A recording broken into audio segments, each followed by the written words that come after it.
can look like a mainstream rapper just by having better album covers that you can make from your iPhone pictures. Let me show you how I made this one. So he sent me this picture to start off with.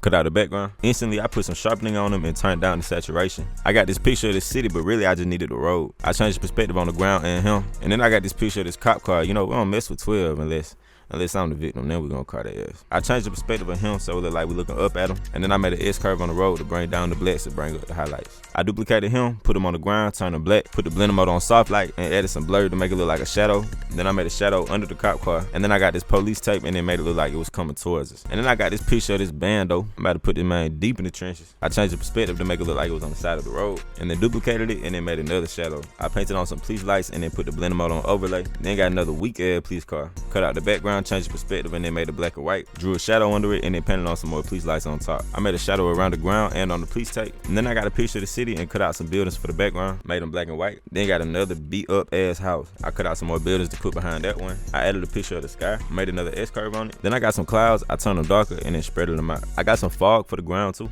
I made it brighter. And then I decided to use some for the police car too to make it look like it was skirting out, if you feel me. So then I had to add some motion blur to the police car as well. I gave the houses some color and then decided to add some red splatters on the floor. I put the blender mode on color bar to make it look more realistic. And then I wanted to make it look like somebody spilled some Kool-Aid. Yeah, somebody was leaking Kool-Aid. So I made this red shape on the ground, put the blender mode on overlay, and then added some bevel and emboss on it to give it some depth. And then I put it so we like damn near standing in it. Then I got some money and made it look like it was flying towards us from behind him. Then got some barricades to fill in this empty space. Added a yellow stripe and then drew some shadows on it. I duplicated my Kool-Aid spill and then typed out the project name, which is Try It. I wanted it to be subtle, so I made it small and just put it on the ground. Threw some bevel and emboss on it. And then merged everything. I opened up camera raw filter, turned up the clarity, the dehaze, and the texture. Turned up the vibrance and the saturation. Played with the color wheels until I got what I liked. And added some vignette and some grain. I drew some shadows around the whole picture. Threw on the parental advisory. And then added his name, which is No So. I tweaked the color wheels just a little bit more. And then that was it. If you want me to make your album cover, just DM me or go to kscxxp.net. Right now they are $69.99.